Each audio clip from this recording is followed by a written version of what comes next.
Hello student. Smart notebook classes में आप सभी का स्वागत है। आइए इस लेक्चर में हम एक और नया क्वेश्चन सीखेंगे। देखिए, हाइड्रोजन परमाणु में आपको यह एक हाइड्रोजन परमाणु दिख रहा है। परमाणु संख्या Z बराबर 1 और N बराबर 1। देखिए, E बराबर -13.6 गुणे Z स्क्वायर बटे N स्क्वायर। यह कुल ऊर्जा का सूत्र होता है जो कि हम पहले लेक्चरों में निकालना सीख चुके हैं। यह सूत्र कैसे आता है आपको यह याद रखना है। कुल ऊर्जा बराबर होता है -13.6 गुणे Z स्क्वायर बटे N स्क्वायर। अब देखिए यहाँ पर हमने ई का ई लिखा, बराबर का बराबर -13.6 का ज्यों कहते हूँ गुणे। देखिए, जेड के स्थान पर आपको एक लिखना, क्योंकि यहाँ पर परमाणु की संख्या एक है। वर्ग का हमने वर्ग लिखा, बटे का बटे। देखिए, एन के स्थान पर हम एक लिखेंगे, क्योंकि यहाँ पर के कोष में एन बराबर 1 है, तो हमने यहाँ पर 1 का 1 लिखा। जब हम इसे यहाँ पर काट देंगे तो केवल -13.6 बचेगा। अब देखिए, इसी प्रकार जब हम n के बराबर 1 के स्थान पर n बराबर 2 रखेंगे तो क्या आंसर आएगा। देखिए, हमने 13.6 का ज्यों का त्यों लिखा, जेड स्क्वायर की जगह पर 1 का स्क्वायर लिखा, क्योंकि परमाणु की संख्या जेड बराबर 1 है। क्योंकि हाइड्रोजन परमाणु में जेड बराबर 1 होता है, इसलिए यहाँ पर जेड बराबर 1 लिखा है, जो कि हाइड्रोजन परमाणु का नंबर है। अब देखिए यहाँ पर एन स्क्वायर, यहाँ पर आपकी एन बराबर 2 है, तो हमने यहाँ पर 2 लिखा। अब देखिए, जब हम 2 का वर्ग करेंगे तो यहाँ पर 4 आएगा। आप 4 का भाग जब 13.6 में दोगे तो आपको -3.4 प्राप्त होगा। देखिए, क्या किया हमने, यहाँ पर 4 का भाग -13.6 में किया तो -3.4 आता है।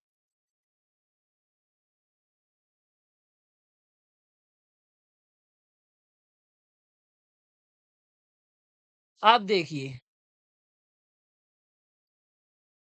देखिए फिर से हमने इस ई के स्थान पर ई लिखा, बराबर का बराबर लिखा, -13.6 का ज्यों का त्यों लिखा। अब देखिए, हमें पता हाइड्रोजन परमाणु में जेड बराबर क्या होता, 1 होता, तो हमने यहाँ पर 1 लिखा और 1 का वर्ग करने पर 1 आता, इसलिए डायरेक्ट यहाँ पर 1 लिख दिया है। अब देखिए, यहाँ पर एन स्क्वायर, आपको एन यहाँ पर कितना दिख रहा है, 3 दिख रहा है, और 3 का जब आप वर्ग करोगे तो 9 आता है, तो इसलिए यहाँ पर 9 आएगा। अब जब आप 9 का भाग -13.6 में दोगे तो आपको यह -1.51 प्राप्त होगा।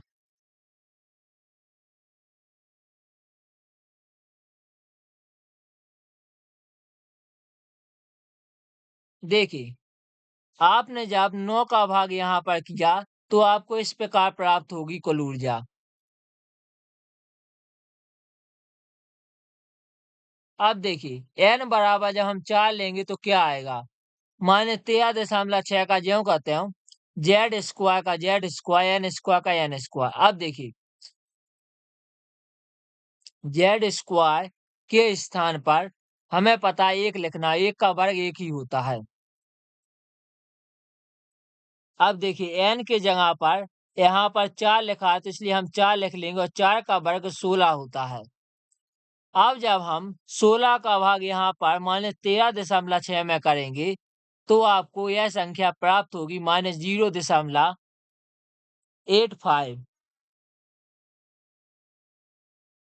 देखिए, कोषों में बढ़ती हुई ऊर्जा का क्रम KLMN, आप यहाँ पर एनिमेशन भी देख पा रहे होंगे।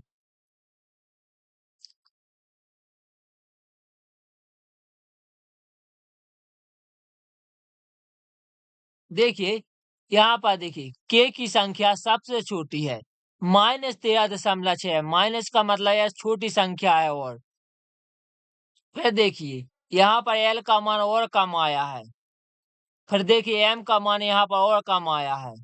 फिर यहाँ पर देखिए n का मान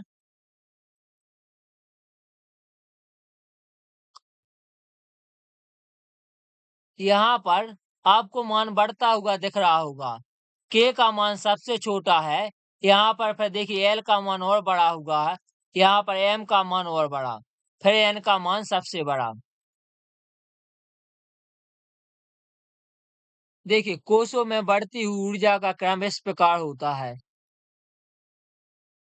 आइए नोट्स में स्क्रीनशॉट ले लेते हैं नोट्स के लिए।